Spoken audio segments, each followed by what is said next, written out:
नमस्कार दोस्तों, स्वागत है आज़ाद ख्यालों वाले लोगों में, नास्तिकों में।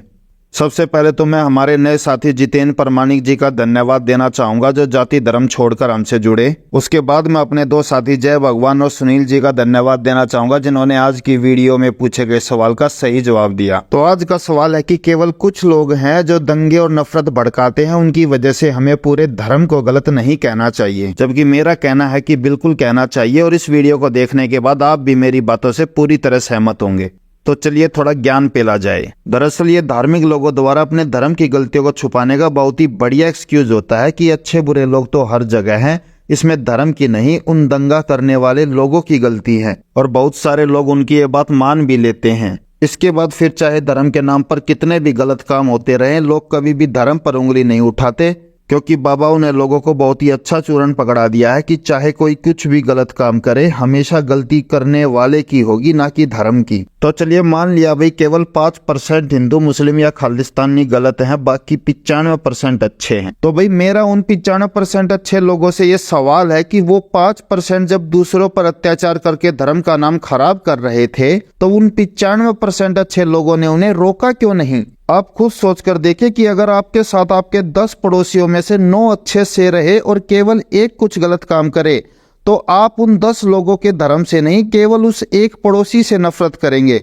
लेकिन अगर 9 नफरत करे और केवल एक आपके साथ प्यार से रहेगा, तो आप उस एक पड़ोसी को तो अच्छा समझेंगे, लेकिन उन 9 लोगों में नफरत की सोच पैदा करने वाले उस धर्म और समाज से नफरत करेंगे। तो भाई उन 95% अच्छे लोगों का प्यार उन 5% लोगों की नफरत के सामने हार कैसे गया? और चलो उस समय उन्होंने उन्हें नहीं रोका, लेकिन अब तो रोक सकते हैं। आज भी आप खुद देख लीजिए कि दुनिया में जब भी किसी पर धर्म और जाति के नाम पर अत्याचार होता है तो कभी भी कोई धार्मिक संस्था वाले लोग नहीं आते उनकी मदद करने के लिए। क्यों हर बार बाबा साहब के बनाए हुए कानून को ही आकर मजबूरों की मदद करनी पड़ती है? और मैं ये बातें केवल हवा में नहीं कह रहा हूँ, इसके प्रॉपर सबूत भी हैं। अभी हाल ही में कानपुर में बौद्ध सभा कराने वाले दलितों पर उस गाँव के सवर्णों ने हमला कर दिया और गाँव के बाकी सवर्णों या किसी भी धार्मिक संस्था ने उनकी कोई मदद नहीं की। और अगर सिखों की बात करूँ तो जब 5% सिख खालिस्तान की मांग करते हैं तो 95% अच्छे सिख ये क्यों नहीं कहते कि भारत हमारा देश है, हम यही रहेंगे, हमें नहीं चाहिए कोई खालिस्तान। और मुसलमानों का तो मैं क्या कहूँ, एक औरत थी मेनाज बेगम जिसने अपने बच्चे का नाम मोदी क्या रख दिया। पड़ोसी और रिश्तेदारों ने उसका जीना हराम कर दिया और मजबूरी में उसे अपने बच्चे का नाम बदलकर अल्ताफ आलम रखना पड़ा। ये कुछ खबरें इस बात का सबूत है कि 5% नहीं बल्कि 95% धार्मिक लोग आपस में लड़ना चाहते हैं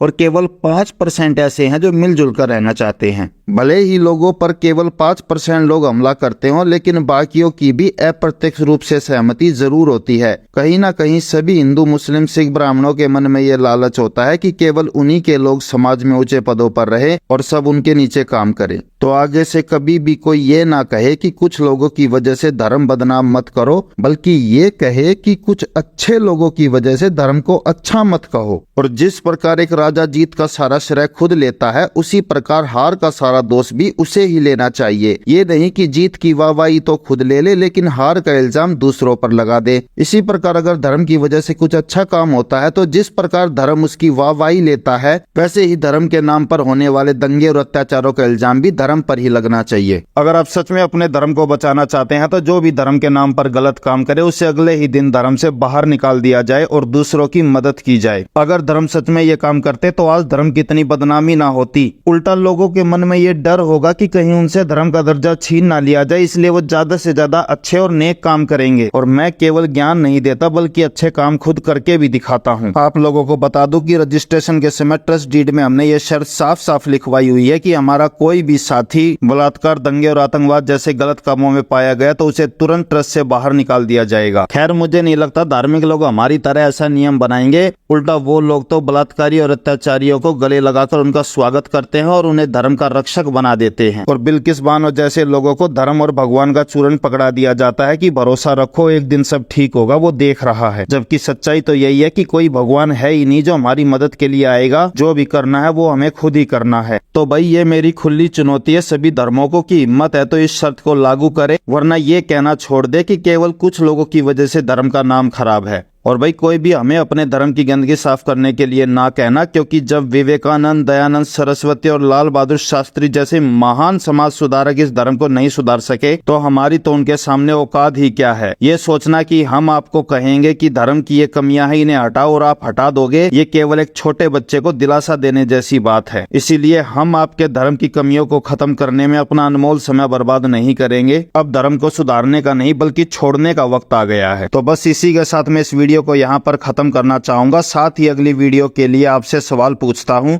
देखता हूँ कौन कौन इसका सही जवाब देगा। सवाल ये है कि अगर नास्तिक इतने ही अच्छे और समझदार है तो वो एक क्यों नहीं होते? धार्मिकों से ज्यादा तो वो आपस में लड़ते रहते हैं। हालांकि उनकी लड़ाई हथियारों की नहीं विचारों की होती है, लेकिन ये बात बिल्कुल सच है कि 100 करोड़ धार्मिक लोग तो एक साथ रह सकते हैं, लेकिन 2 नास्तिक कभी भी मिलकर नहीं रहते। और क्या इसका कोई तरीका है कि उनकी लड़ाई को खत्म करके उन्हें एक किया जा सके? तो इसी सवाल के साथ मैं इस वीडियो को खत्म करना चाहूंगा। देखता हूं कौन कौन इसका सही जवाब दे पाता है। मिलते हैं अगली वीडियो में, तब तक के लिए जय हिंद, जय भारत, जय विज्ञान, इनकलाब जिंदाबाद।